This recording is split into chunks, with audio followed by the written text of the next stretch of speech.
At 15, I ran a Snapchat business that averaged over $500,000 a month in revenue. At 16, I launched a software company that is now doing over $100,000 a month that is valued at I don't know how many millions. And at 17, I'm now here doing this. You're so down bad, bro. What do you mean? But through all of this, I've learned a lot about business, and I think sharing that knowledge here is going to be very valuable for a lot of you. Quick money spread. Oh god. So the first thing I want to go over is how to actually spot a good opportunity, because especially now there are thousands of business models out there and people don't know what to choose. Even I've gotten confused in the past on what path to go down because there are thousands of people making money in thousands of ways. So I've narrowed it down to a few steps on how I think about it in order to not get blinded by all the outside noise and kind of just be able to choose what's going to make me the most money. The first obvious thing I look at is something that's going to have a high ceiling and won't really cap me at how much I can actually earn. If there's a business model that the top 1% are only making like $1 million a year with, that's not really something I want to enter. Whereas if we talk about YouTube or if we talk about e-commerce, there's millions of people making millions of dollars, which is what you want to see when choosing your business model for the first time. Now, the second thing I look at that is pretty underrated is the fact that I need to see if people that are in that current business model are doing it well. Now, this is also how I pick my niches or anything I get into. If I see people are making $5 million a year and I think I could do that better than them, then that automatically shows me that I have a competitive advantage going into it. On social media, for example, there's thousands of finance creators out there, but the reason I wanted to come on here, there's no one as young as me that has gone into the business space and actually put out banger content, which is why I thought that's the perfect avenue I should go into. If there's an edge or a gap in the market, I want to take it, and you guys should as well. If you see a business model that you know you can have a competitive advantage in, that is your green light to try. And another very important point that you want to look out for is if this model is going to last multiple years or even decades. You don't want to get caught up in something that can make you a lot of money but is only going to last 6 to 12 months, because that means there's no longevity to it. You can't rely on your income and you can't rely on living a sustainable life, which is what you want. I ran into this with Snapchat. We were making $500,000 a month consistently, but the problem was there was no longevity to this. This wasn't going to last 5 years to a decade. So that's when I made the decision to start focusing on other things. Even if I could have maximized Snapchat for a couple more months, it wasn't the right play, which is how I'm in the software game now and making money. But I know this isn't just going to last a year. So all those things put together are how you should identify a good opportunity to get into, because honestly, before anything else, that's what you need to focus on. Make sure you're getting into something that's going to last, can make you a lot of money, and you have an advantage in. But speaking of longevity, you don't just want a business model that's going to last you a long time. You want to be around people that will do the same as well, which is why it's super important to build a good network out before you get rich and famous. And that's hard for people. How do you get a high-level network of people that you can rely on, ask questions and advice to? Well, to be really honest with you, through my experience, if you aren't big in business yet, you won't be able to. But there is a next best thing. You need to come up with people that are doing the same thing around you. For example, with me, when I was coming up on Snapchat, YouTube, and even editing videos for big creators, I had friends that were doing the same thing at every single stage. And as we built up together and we all got rich together, we became our own high-level network. We were the people that others wanted to be friends with. Don't go out and seek people that have already made it when you haven't, because I'ma be honest, bro, people aren't gonna want to mingle with you for hours on end every day if you're not at a similar position to them, because they'll feel like you're kind of bringing them down, which is why you need to build up with your boys. But what about once you've made it and you have that bread, you got all the money you need, but you still want to build out a better network? Well, that's when you're gonna start having to provide value for other people. Especially when you're worth more money, people want to be around others who will provide value and help them in their own businesses. So if you see another millionaire or another person in your field that is struggling at something or needs help in a certain avenue, the way you're going to get connected to them is by coming in, helping them in some metric or form, and that's how you're going to get introduced. And I'm not just saying this to say this. I've done it. This is tried and tested by yours truly. I've made a lot of great connections like this from helping people out in places that maybe they might have not known they even needed. But you also need to know how to conduct yourself to earn respect. You need to be someone that other people look at and are like, damn, like that guy's a bit of a G. I can respect what he does, and he looks like someone who knows what he's talking about. And if you conduct yourself in this manner, it's gonna be way easier to meet new people that are of similar status to that. Being good to other people, doing well in business, and you gotta have some aura. I'm not gonna lie, be a bit mysterious. All these things put together are what you're gonna want to use to really get a high level network. And when you've done it, come back to this video and let me know how it's going. But now it's time and to move on into more specific business advice. A big bottleneck with most people and businesses is how to hire good people. And people don't really like to reveal this most of the time because why would you want to tell other people how to find good talent? That just creates competition. But don't worry, I got you boys. Hiring is literally a skill on its own. Like, I swear I would hire people just to hire people. That's an actual role in business. But thankfully, I've learned it myself, which is why I can share it with you guys. And one thing you need to realize before you even start the process is the fact that most big creators and businesses have already gone through all the hassle for you. All you need to do is lay back and relax. If you go to most of these guys' Twitters, Instagrams, or social medias in general, you can look through their following because more often than not, these guys are following all of the talent that they hire. Now, this seems obvious, but no one really thinks of it. I've low-key found most of the people I've ever worked with using that method. I go through a big creator's following, scroll down until I find an editor, designer, scriptwriter, you get the point, and I'll reach out to them and try to potentially offer them a better deal than what the other guy is paying them. This removes all the grunt work that you would have had to do by looking for hours on websites to try to find someone. This is pretty much instant. And as some of you know, I used to be an editor before I actually made content for myself. So I happen to be friends with all these guys in these creative spaces for now when I'm hiring all of them, which was a pretty cool advantage that I had. Discord is also one of the most underrated places to get talent. I need to pull out a chair for this one. There are dedicated Discord servers where you can put a job posting and thousands of editors will DM you that are qualified to get the job done pretty quickly. And most of the times they're like from these third world countries, which means they're cheaper, but they're still ready to grind. I'll go ahead and link a couple down in the description to help all of you guys out. So if you're struggling for talent, check the bio. And real quick before I continue, I actually have a newsletter where I send out case studies on channels I run, give as much value as I can around how to make money online, and talk about the goods and bads in my businesses. And I've been working on a massive project for months that only people in the newsletter know about. So if you want to join and know about that and when it releases before any of the public does, then join right now. I guarantee you're gonna get a ton of free value from it. Now, the next thing I really want to share is how I actually managed to start a company under the age of 18, because a lot of people ask me that question. And honestly, it's a lot easier than people think. I got my parents to start the company under their names, and all the money I make, everything that I do goes into that. When I sign a contract, it's under the company's name. And it's pretty much as simple as that. The day I turn 18 and become legal, that sounds crazy, but yeah, then I'll be able to start signing contracts on my own and it will be all good. But for now, it's under my parents' names. They started the company. Whenever we sign a contract, they're there with me. That's pretty much how everyone who's in business and underage does it as well. It's not as complicated as it's made out to be. Now, I know you guys are used to seeing people start businesses with a lot of money, but how do you start a company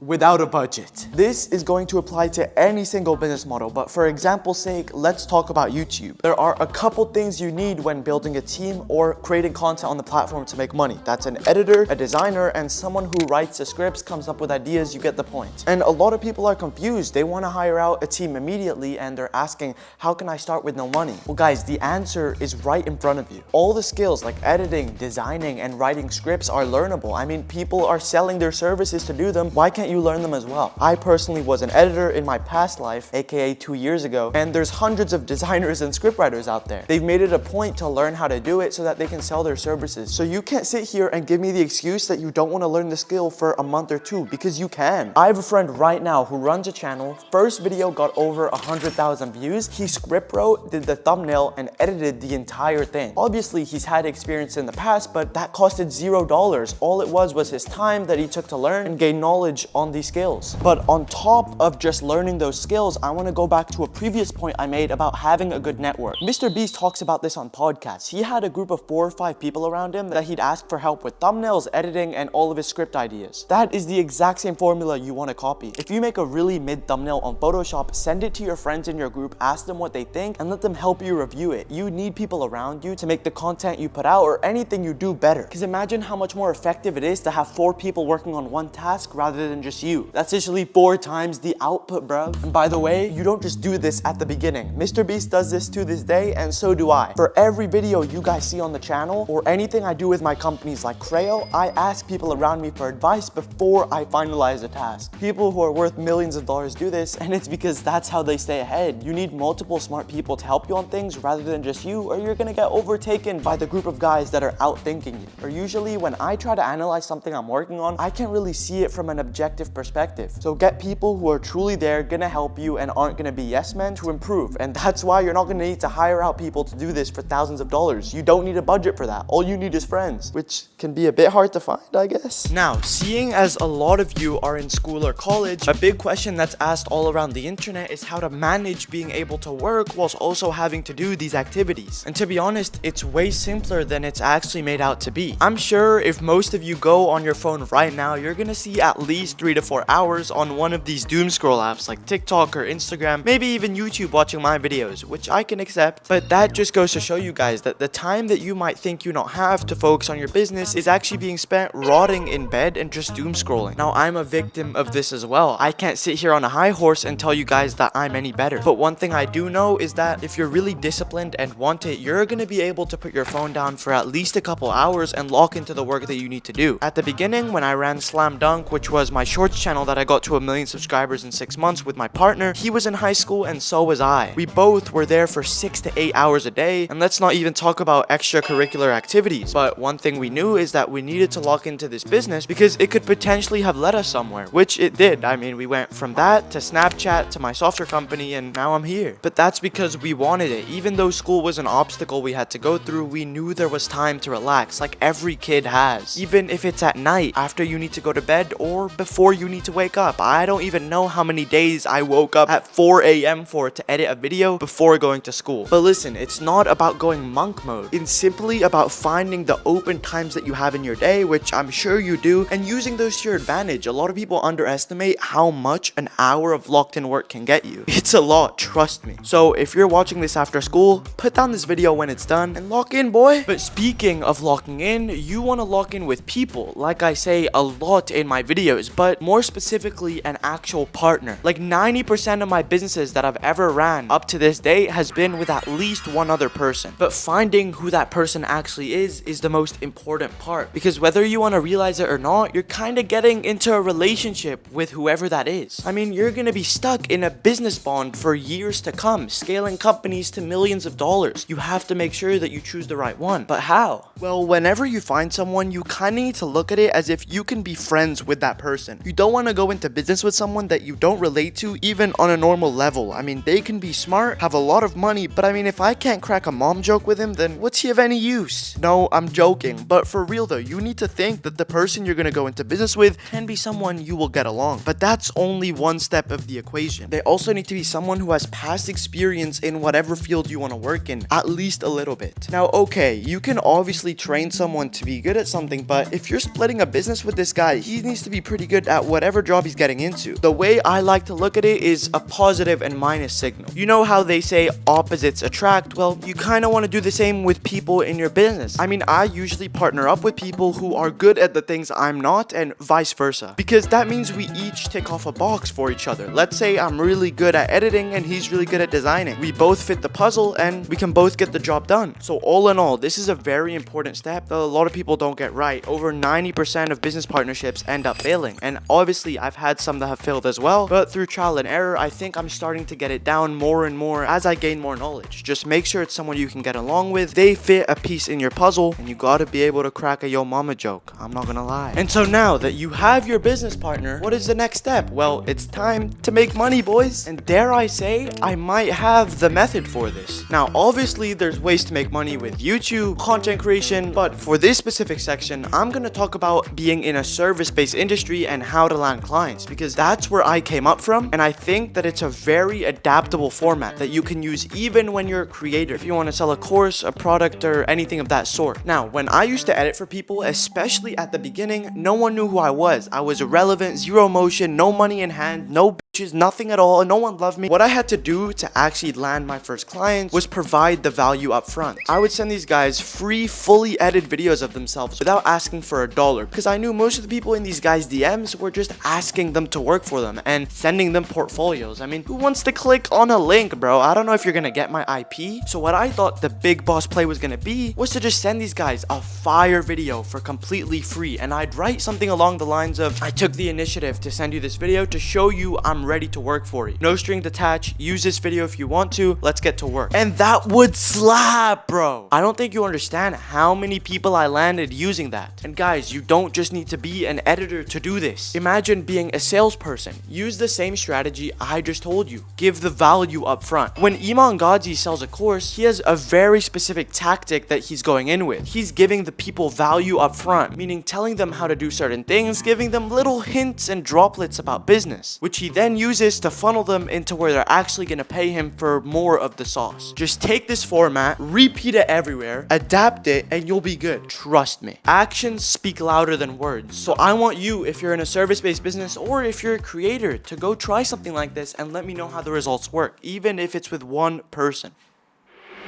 But let's say business is booming. You're printing money, getting clients. I'm sorry to say, but the inevitable is about to come. You will get burned out. Now, the question is, how do you handle it? I'm gonna be honest with you guys. I would give you a sugar-coated answer on how to solve this and never ever get burned out. Always work at 100 miles per hour, but quite frankly, that's just not true and it will never happen. Mr. Beast gets burned out. Everybody gets burned out. But there are a couple things that you can do to maximize the possibilities of this not happening, and if it does, for it not happening as long as it could do. See, I mean, I've had periods where I've stopped working for a week, 2 weeks max, but I know others who, bro, have let go for 6 months. And there's a very key difference with my businesses and their businesses. I actually loved what I do. Every day I wake up and I'm excited to get to work because I actually love making videos. I love running software companies and I love seeing the positive comments of people who I can help with anything I put out. But let's say I was working in an avocado factory, peeling them for like years and years on end. I'm sure I wouldn't want to come to work. I'd get tired quicker, and when it's time to take a break,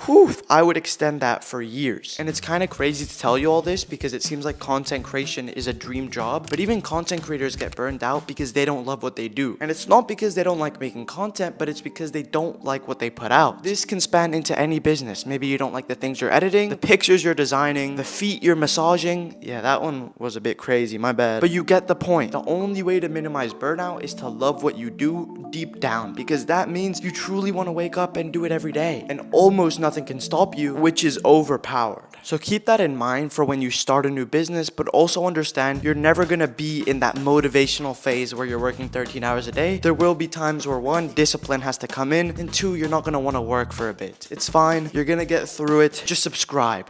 But now moving on to a more serious topic, which is how to not let people take advantage of you. As you scale up in business, you're gonna have more and more people in your ear trying to get something from you, trying to put you in a position where they gain and you only lose. And fixing this issue, or never letting it start in the first place, is all by cutting all of that out. And it all comes from respecting yourself first, because if you don't do that, then you'll never even think that people are taking advantage of you. You'll always think that they're a step above you, which is not how it should be. But that doesn't mean to grow an ego. You need to be a good person. Just understand that you have value to yourself, and it's not just like everyone else is valuable to you and you don't have anything to give. And speaking of giving, you don't just want to give and give and give without getting anything back in return. Now, at the beginning, that's fine to do because you're providing value to someone. But if this continues for months and months on end with people, then you kind of know what the gist of this relationship is. It's not going to be something where you're gaining anything out of it, just them, which means you're getting taken advantage of. And even being taken advantage of in the workspace, if you're a part of a company or in a partnership with someone and you think that you're being taken advantage of in the sense where you're more valuable but it's not being reciprocated, you gotta tap out of that, because that's not a long-term or healthy relationship that you want to be stuck in. Obviously, at the beginning of a business relationship, you're gonna need to lock in with your partner, but the way you're gonna realize that you're being taken advantage of is if you're doing like 100 million% of the work and not getting anything back for that. That is definitely what you want to avoid. But we're now gonna move over to how to use the connections that you have to your advantage. And that's all gonna start by giving them something first. I'll give you an example of how I did this personally. When I got invited to Jordan Welch's video in Miami, I flew out on like 3 days notice. And not only did I provide him value by doing that, but I technically leveraged Jordan's connection to changed my life. And the reason for that is because when I actually got to Miami and whilst I was doing the video for Jordan, I ended up meeting my co-founder at Creo, Arib. Now I've done a video with him in the past, so you might have seen that, but that was all through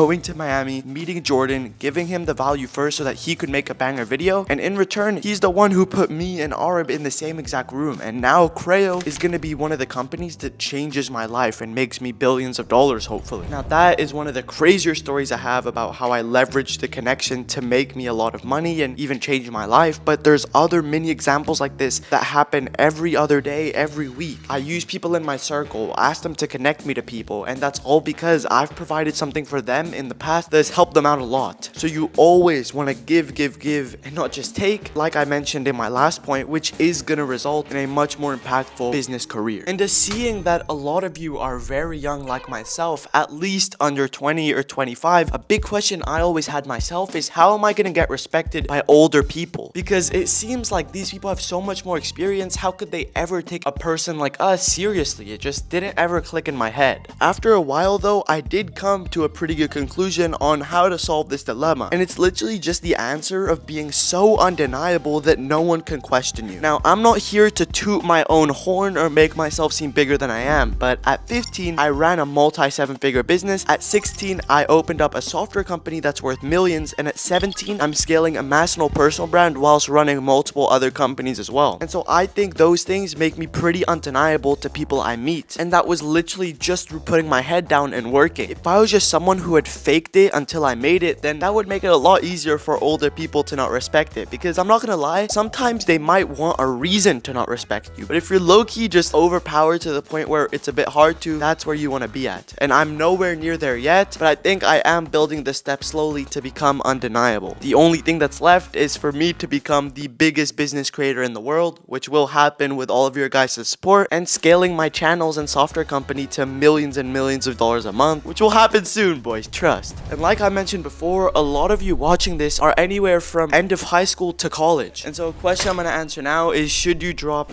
out of school? And there is no simple way to answer this, because I could go about this in a biased way and say yes you should, like I did, but in reality it depends from situation to situation, and I'll explain a few and give you an answer. So for me specifically, I was running my business where I was working 12 to 15 hours a day. I would sleep at 5-6 a.m. and wake up at 7 to go to school every single day non-stop for months on months. And seeing as I was confident I could scale this business and turn it into something else and make millions and millions of dollars a year, I didn't think that school was the right fit for me. Because one, I had that social aspect to my life, and two, I was so locked in on business. I wouldn't have dropped out of school if I had no friends, because that would have just mean I would have been lonelier being at home all day. But thankfully, I had a group of boys, and we still go out like every other day now. So that just made the transition a lot easier. Plus, with some of the things I've accomplished in business, I think that if I were to go to a college now and ask to get into a program, I'd get accepted because of the accolades I've accomplished. But what is the case scenario where I wouldn't at all recommend to go to school? Well, there's a couple, and that's if your business doesn't have any long-term prospect to it. There's a lot of business models that last 6 months or a year and then fade out because they don't work anymore and they're not long-term at all. I knew that Snapchat wasn't gonna last forever, but I was slowly building up other things on the side that were gonna transition me into a very solid career, which ended up happening. This also gave me that confidence to take the leap in. So if your business model isn't really gonna last that long, I don't think you should drop out of school. I think you stay in there, keep it as a safety net, and lock in on work. And to be honest, the risk that I took was extreme. There's a lot of things that could have gone wrong and could still go wrong. But call me an idiot, I'm just so blinded to the point where I don't think I have any other option. I just personally can't see myself working the traditional job life, which is why I'm all in on this. So there is my take on that situation. Now, so far in this video, we've talked about things to do with business, how to deal with people, and your education as a whole. What I'm about to go into now is honestly one of the most underrated and important factors that everybody should take into account when starting business, and that is creating a personal brand for yourself. When I say this, I don't mean that you have to go out and post YouTube videos on Instagram and TikTok. What I mean is having something on the internet that shows who you are, what you're accomplishing, and what you're working on. Billionaires even do this, like Elon Musk, Mark Zuckerberg, Jeff Jeff Bezos. I don't know if you've realized recently, but Elon has been going crazy on Twitter. Zuckerberg is going insane on Instagram. And Bezos, he's somewhere on a yacht chilling with a baddie. But what this all represents is the fact that these guys are putting themselves out there, and that adds more value to their businesses and themselves. I run a company called Creo, as most of you know, and me having a personal brand here not only sheds more light on the company for more users and for us to make more money, but it also brings in eyes from investors. Let's say I have a month or a year on social media where I absolutely blow up. My company's value is also going to go alongside myself. Investors will see that and possibly look at it as way more valuable. On top of this, the people that you meet from having a personal brand are insane. Now, by no means is a personal brand necessary, but I personally have friends that are making $500,000 a month and no one knows who they are, and some people prefer it like that, but they don't nearly have as many connections as me, and that's simply because of the fact that I've put myself out there. And that also comes down to the type of person you are. Do you want to be out there and know a lot of people, or do you just want to make money in silence and kind of chill alone? Both are very possible, but I also think making money as a public person is much easier. So that's something you need to decide for yourself. But a big way I make most of my decisions is seeing what the top 0.1% of people do. And if people like Elon Musk and Zuckerberg are out there doing that, then I think that's a pretty good indication that I should hop on that train as well. Ooh, after I just finished the last point, I was scrolling through Twitter and saw a fire business model. And it seems like I can make $1 million with this next month if I start right now. I'm swiping my card right now. I'm gonna buy this. Stop. I know a lot of you do this almost exactly how I just showed you. And that is called shiny object syndrome, which is what I'm gonna talk about next on how to avoid. Now first, let me explain exactly what it is. Shiny object syndrome is when you see a new opportunity that doesn't align with your long-term vision. And a lot of people get sidetracked with this and end up ruining all of their momentum to focus on something that could make them possibly millions of dollars. And this just might be the death of many entrepreneurs. So how do you avoid it? How do you stay locked into one thing and not get too excited about all these other fluff opportunities? Well, you need to first identify what your North Star is, which is what your goal in 5 to 10 years is going to be. Where do you want to end up? What is the vision looking like? Me personally, that is being the biggest business creator and owning massive software companies. So the way I would avoid shiny object syndrome is by not focusing on anything that would lead me to that goal. If tomorrow someone comes in with a dropshipping opportunity, I'm not going to take it, even if it makes me hundreds of thousands of dollars a month. And the reason for that is because that's going to distract me from what my goal is. It doesn't mix and match at all. But because I do have a bit of a bigger business than usual, that might be easy for me to say. But for most of you who are still starting out at the beginning, you just got to lock in and do the same. If you want to be a massive dropshipper in e-commerce making $1 million a month, don't do anything that's going to take you away from that goal. And a great way to stay on track is to only really engage and follow people that are doing similar things to you, because I'm sure it's easy to see people posting screenshots of their business models making millions, and that can get pretty annoying to see when you're still in the grind stage. So try to focus on a close group of people around you and stick to the plan, because that's what matters. But leading in from the shiny object syndrome, you need to know how to stick to one business model and letting it ride out, because you don't want to be that guy who's constantly hopping from one to the other and never really seeing success in any. You need to get ready to fail for months and months on end in whatever you choose to do, because that's quite frankly what's gonna happen to most of you watching this. Maybe one or two of you are gonna have that quick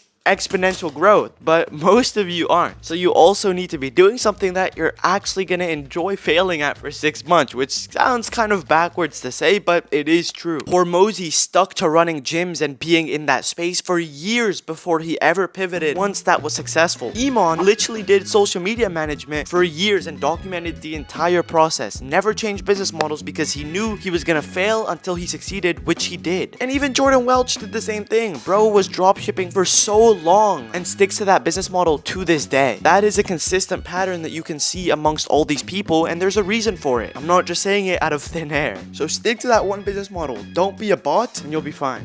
What isn't fine, however, is procrastination, which is when all of you find yourself sitting at your desk and putting off the job that you have to do for an hour later or 2 hours later, and eventually by the end of the day, getting zero done. You also just end up staying in bed the whole day, not getting out, and ending up accomplishing nothing. So how do you solve this? Well, if I knew the perfect answer to that, I would be a trillionaire, because I deal with this exact same problem a lot. Yet there's still a couple things that minimize it for me compared to all the other people who don't know how to solve it. One thing is definitely having people who are forced to keep you accountable. And that's why I also preach having a partner in business. If you have someone who relies on you to get something done, that's gonna motivate you like 10 times more to log in, because it's not just you depending on this getting finished. And I'm pretty sure there is something in the human mind that doesn't want to let other people down, which is why I've typically found in the businesses I run that when I'm working alone, I'm usually a lot lazier than when I'm working with other people. So if it's either having a partner with you or having a group of friends with you that don't take no for an answer, pick one and go with it, because that's gonna solve as much of your procrastination as possible. There will always be those days where you really don't want to do anything, and that's where discipline comes in, that you're gonna have to build through months and years of being in business. You can't spawn in discipline in one day, but you can build up that muscle. So ignore all those motivation periods, stay disciplined, and have people keep you accountable.